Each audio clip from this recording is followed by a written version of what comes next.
Bonjour à tous, je suis Sanabé Coaching et voici cette nouvelle vidéo qui aujourd'hui va plutôt être axée sur l'affirmation de soi et le respect de soi. Cette vidéo est une vidéo qui n'a pas été du tout prévue. Elle est née suite à des discussions que j'ai eues avec des amis très chers à mon cœur qui se reconnaîtront. Et je vais commencer par le commencement. Pendant très longtemps, très longtemps, beaucoup trop longtemps, j'ai développé un syndrome du paillasson. Ce que j'appelle le syndrome du paillasson, qui paraît un peu une expression rigolote, témoigne surtout du fait que pendant très longtemps, je considérais que ce qui m'arrivait, que la manière dont les gens me traitaient, était simplement méritée. Particulièrement lorsque j'étais employée. Particulièrement lorsque, à la limite du harcèlement, je trouvais simplement que c'était normal, parce que je n'étais pas assez efficace, pas assez bonne, que j'étais nulle. J'ai tellement pensé ça que c'était devenu ma vérité et par conséquent, les gens me traitaient comme un paillasson et pour moi c'était juste normal. Je reviens à cette période-là parce que c'est très important pour la suite de cette vidéo. Il y a quelques jours, j'ai animé une conférence en ligne extrêmement belle, extrêmement riche, extrêmement forte. Mes 3 secrets pour transformer sa vie en développant sa propre médiumnité. Et à la suite de cette conférence qui était très belle, avec des interactions très intéressantes et très enrichissantes, j'ai eu des messages de mes proches, des amis très proches, qui m'ont demandé comment ça s'était passé, qui m'ont demandé si je l'avais bien vécu, etc. Et ça m'avait énormément touchée. Ça m'avait énormément touchée, et donc j'en parlais avec une amie, mais qui m'a dit une phrase très simple et très puissante à la fois. Mais Sana, c'est juste normal. C'est juste normal. Et là, j'en suis arrivée à la conclusion suivante. Lorsque pendant très longtemps, on s'est habitué à être un paillasson, lorsque pendant très longtemps, on s'est habitué à ne recevoir que des miettes et à s'en satisfaire, lorsque pendant très longtemps, on ne pensait mériter que ça, ce qui paraît normal devient exceptionnel. Par exemple, si vous avez des personnes autour de vous, que ce soit dans le milieu familial, sentimental ou professionnel, et qui, entre guillemets, vous caressent dans le sens du poil, qui, entre guillemets, vous disent « tu es important ou importante à mes yeux et tu me manques et je suis très attachée à toi, etc. » Et que derrière, ça n'est pas du tout suivi d'action, derrière c'est le vide intersidéral, comme je le dis, ces personnes-là vous mentent. Ces personnes-là ne sont pas sincères. Et comme je considère très souvent que tout part de soi, ces personnes ne sont pas sincères avec vous parce qu'elles ne sont pas sincères envers elles-mêmes. Ces personnes vous mentent parce qu'elles se mentent à elles-mêmes. Ce sont donc des personnes qui, potentiellement, ne vous ressemblent pas du tout. Et c'est ça qui est intéressant de voir, c'est-à-dire que au-delà de l'absence de ces personnes qui vous disent être attachées à vous, etc., ce qui est important, c'est de comprendre aussi ce qui se passe en elles. Alors attention, ça n'est pas du tout pour leur chercher des excuses. Parce qu'on ne va pas s'intéresser à ces personnes dans cette vidéo, on va s'intéresser à soi. Rendre l'exceptionnel juste normal, c'est témoigner d'un self-respect, comme on dit, c'est-à-dire d'un respect pour soi. Ça veut dire aussi de poser ses propres limites. Qui ai-je envie d'avoir autour de moi? Qui ai-je envie d'avoir dans ma vie? Encore une fois, quelle que soit la sphère, quel que soit le domaine, pardon. Avec qui j'ai envie de travailler quand c'est dans le domaine professionnel? J'ai déterminé ça moi-même il y a quelque temps.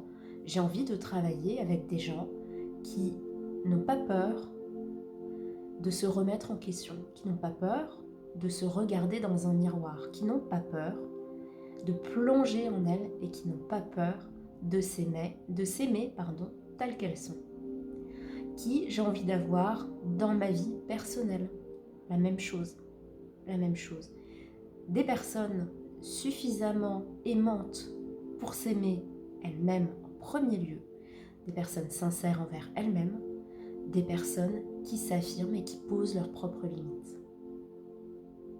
De facto, j'ai sorti de ma vie, que ce soit sur le plan professionnel, familial ou personnel, les personnes qui sont dans le mensonge envers elles-mêmes, parce que quelqu'un qui se ment aux autres, les personnes qui sont dans l'hypocrisie, c'est-à-dire montrer le visage de ce qu'elles pensent être plus attirant, tout en étant dans le mensonge envers elles-mêmes, c'est de l'hypocrisie aussi.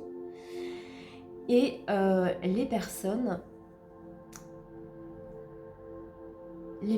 qui se laissent complètement tomber. La première personne que vous devez aider, c'est vous-même. La première personne que vous devez respecter, c'est vous-même. La première personne que vous devez aimer, c'est vous-même. Si vous n'en êtes pas capable, pour X raisons, ça signifie des choses beaucoup plus profondes que vous ne le pensez. Souvent, on a tendance à mettre l'autre en premier. Souvent, on a trop tendance aussi à se dire « je vais reporter tout l'amour que j'ai sur quelqu'un d'autre ». Sauf que ça ne fonctionne pas. Parce qu'on peut tomber rapidement sur le plan sentimental, par exemple, sur de la dépendance affective, par exemple. C'est-à-dire qu'on pense à l'autre et on s'oublie totalement soi. Sur le plan familial, ça fonctionne aussi. On pense à l'autre et on s'oublie totalement soi. Sur le plan professionnel aussi, ça existe. On va penser à ses clients et on s'oublie totalement soi. Or, si vous voulez que votre arbre fruitier donne de merveilleux fruits, vous devez l'arroser, vous devez le choyer, vous devez lui apporter des choses. Mais sachez que c'est vous qui plantez la graine. Ça signifie quoi? Si vous ne plantez pas de graines et que vous vous attendez à ce que ça pousse et que ça donne de merveilleux fruits, ça n'arrivera pas. Posez l'intention en premier et voyez ce que ça vous fait en fait. Parce que toutes les interactions que vous avez sont le reflet de ce que vous êtes. Tout ce que vous vivez est le reflet de ce que vous êtes. Lorsque vous attirez des personnes qui vous manquent de respect, posez-vous la question, est-ce que ça n'est pas vous qui vous manquez de respect en premier lieu? Lorsque vous attirez des personnes, qui ne vous ressemblent pas, qui ne sont pas, entre guillemets, à votre niveau, sans paraître élitiste. Quand je dis à votre niveau, c'est un niveau de respect, un niveau d'estime de soi, un niveau d'amour, un niveau, un niveau entier. Posez-vous la question, quelle image vous avez de vous-même? Souvent, vous avez des personnes qui vont venir vous dire moi je suis respectueux, je suis quelqu'un de bien, etc. Mais quelle est la définition de quelqu'un de bien? Est-ce que quelqu'un de bien, c'est justement cette personne qui va fuir? C'est justement cette personne qui va vous manquer de respect? Est-ce que c'est cette personne qui est lâche? Parce que souvenez-vous d'une chose que je viens juste de dire, ces personnes-là se donnent une image, en tout cas d'après ce que je pense et d'après mon expérience, se donnent une image pour simplement rester avec la tête en dehors de vous. Alors que ça n'est pas une vérité. La vérité, ce sont les actions que posent ces gens, ce sont les actions que vous posez, ce sont les actions.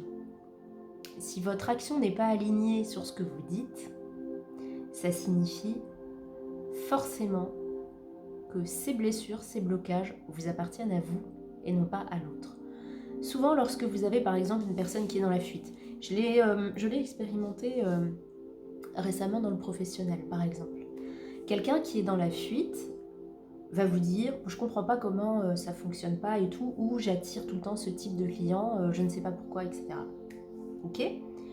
Ma posture professionnelle en tant qu'accompagnante et en tant que coach va être de comprendre ce qui se passe dans la personne. C'est-à-dire que votre extérieur, votre monde extérieur est le reflet de ce qui se passe à l'intérieur.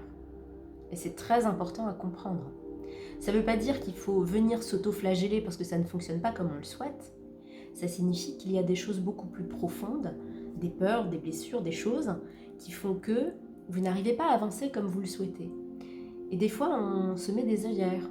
On se dit, bon, ça c'est passé, donc ça va aller mieux. Sauf que poser, cacher la chose et mettre une couverture dessus ne la fait pas disparaître. Elle reste là. J'aime aussi donner cette image de fruit. Ce fruit qu'on laisse dans le frigo pendant 6 mois, 1 an, qui va pourrir. On ne va pas y prêter attention parce que c'est un fruit pourri, on va pas l'utiliser, mais je le laisse dans le frigo. Qu'est-ce qui va se passer? Il va pourrir tous les fruits qu'il y a autour. Donc tous vos fruits, tous vos légumes vont être pourris à cause de ce fruit pourri. Ça signifie quoi? Lorsque vous gardez quelque chose qui vous fait du mal à l'intérieur et que vous vous dites de toute façon, je ne vais pas le regarder, je ne vais pas m'en préoccuper, donc ça ira mieux, ça va venir pourrir tout le reste en vous. Ça va vous faire des blocages de plus en plus denses, de plus en plus difficiles, de plus en plus empreints de souffrance. Parce que simplement, vous avez choisi de ne pas le regarder. Lorsqu'on travaille en accompagnement avec mes clients, on regarde les choses en face. Et c'est très important pour moi d'être avec des personnes en accompagnement qui sont dans la détermination de regarder ce qui se passe en face. C'est très important. Parce que la première des choses à comprendre, c'est que pour avancer, pour obtenir ce que l'on veut à l'extérieur, il faut déjà déterminer ce qui se passe mal à l'intérieur. Ou en tout cas, pas comme on le souhaiterait.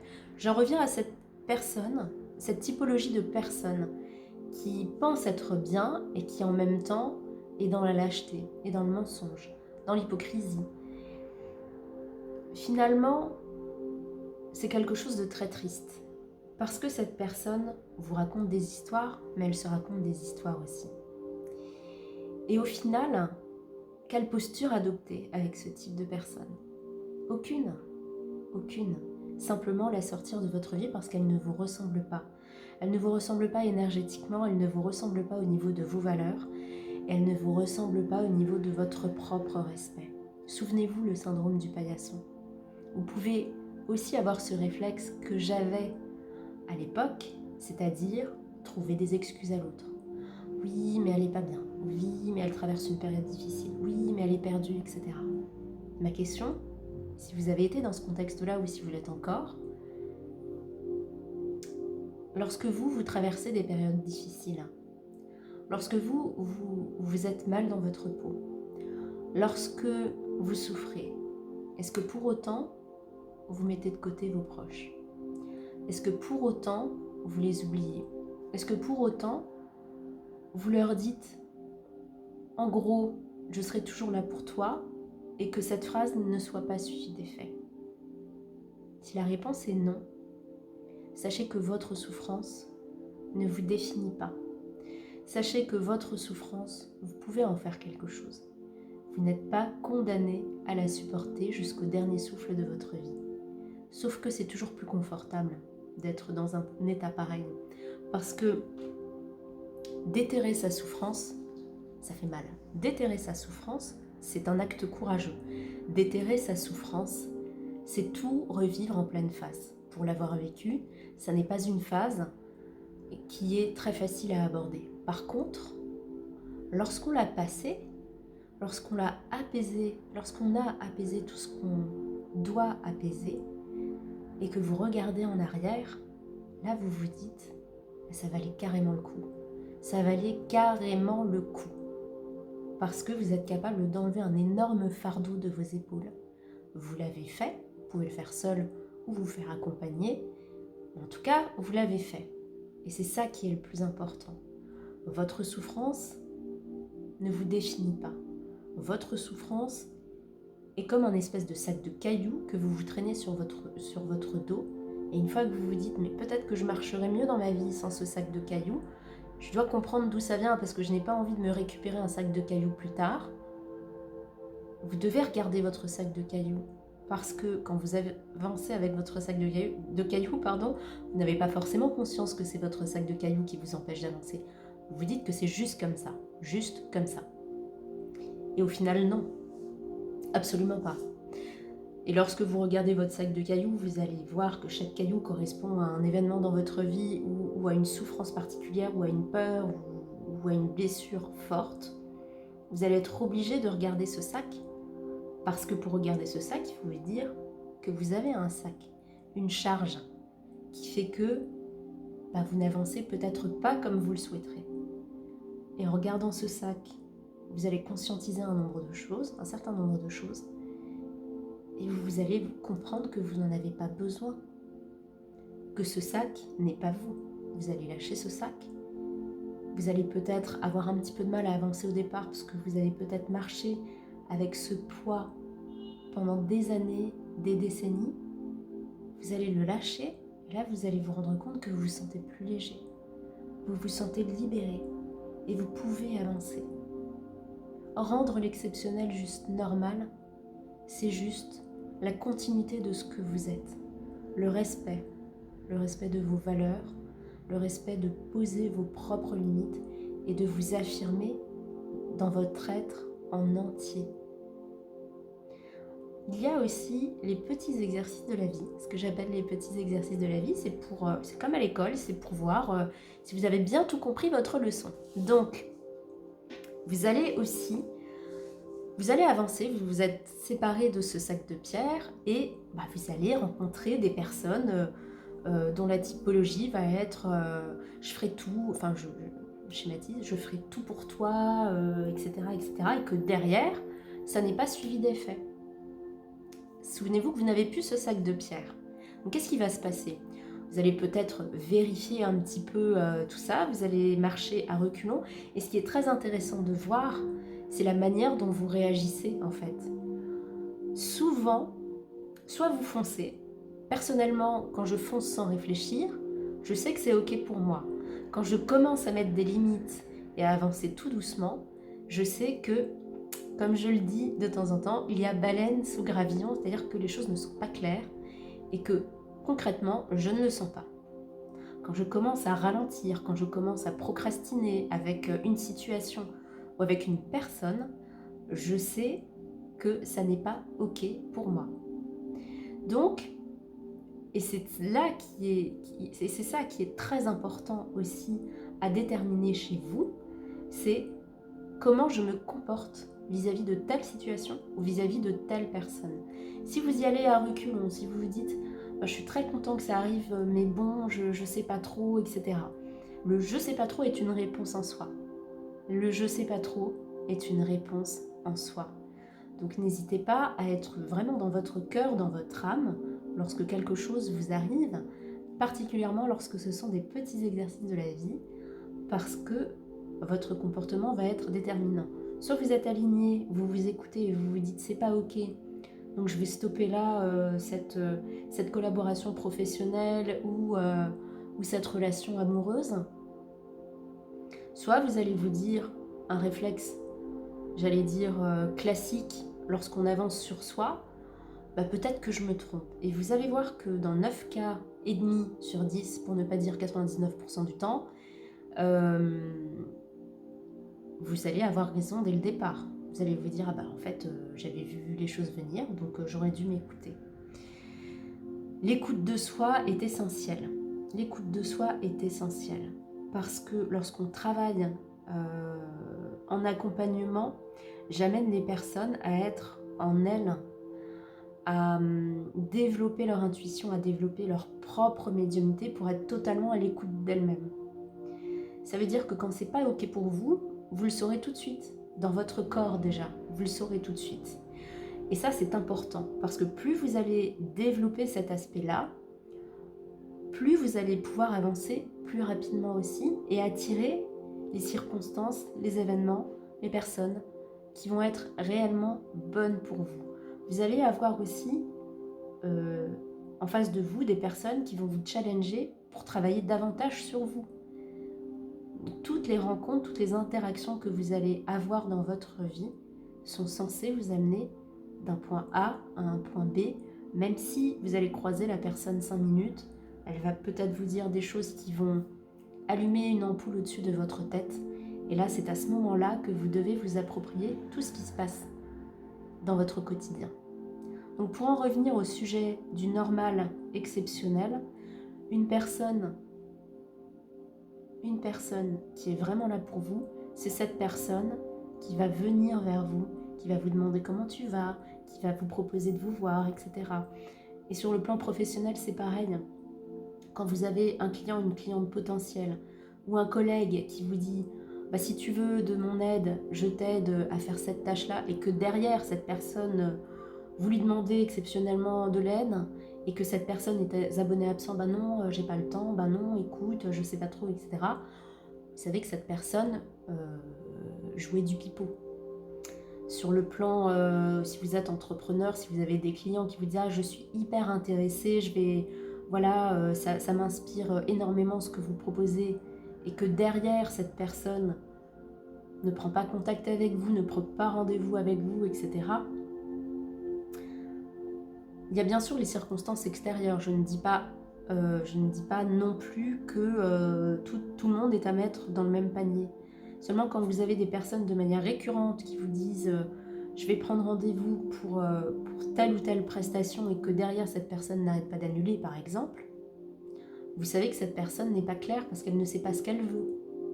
Ce ne sont pas des mauvaises personnes, ce ne sont pas des personnes négatives, ce ne sont pas des personnes méchantes, mais tout ce qu'elles témoignent comme indifférence par exemple, comme mensonge, comme hypocrisie, comme manque de clarté, ce sont des choses qui leur appartiennent. Ça veut dire que, comme je l'ai dit, une personne qui ment se ment à elle-même. Une personne qui est hypocrite envers elle-même. Quelqu'un qui est dans la fuite se fuit, en fait, tout simplement. Personne qui est dans la fuite se fuit elle-même. Donc, gardez à l'esprit que ce qu'on projette sur vous, c'est surtout l'image de sa propre personne. Donc, ça ne vous concerne pas. Ça peut venir appuyer sur des anciennes blessures, et là, c'est intéressant aussi à s'approprier, à comprendre, ok, cette personne-là, elle me fait telle chose, je ressens telle émotion, qu'est-ce que je dois en comprendre? Ça, c'est une posture qui est très importante, parce que si vous n'arrivez pas à comprendre ce qui se passe en vous, vous allez répéter sans cesse les mêmes choses. Donc ça, c'est important à garder à l'esprit. Et tout ça pour vous dire que ce qui paraît exceptionnel est juste un témoignage de respect et d'amour. Voilà, donc j'espère que cette vidéo vous aura donné quelques clés. En attendant, je vous souhaite une excellente journée, soirée, selon à quel moment vous allez regarder cette vidéo. Et je vous dis à très bientôt pour une nouvelle vidéo. Restez bien à l'écoute sur la chaîne, puisque je vais vous faire une méditation guidée portant sur l'enfant intérieur et se reconnecter à son enfant intérieur et apaiser ses émotions. Je vous souhaite encore une fois une excellente journée et je vous dis à très vite sur ma chaîne.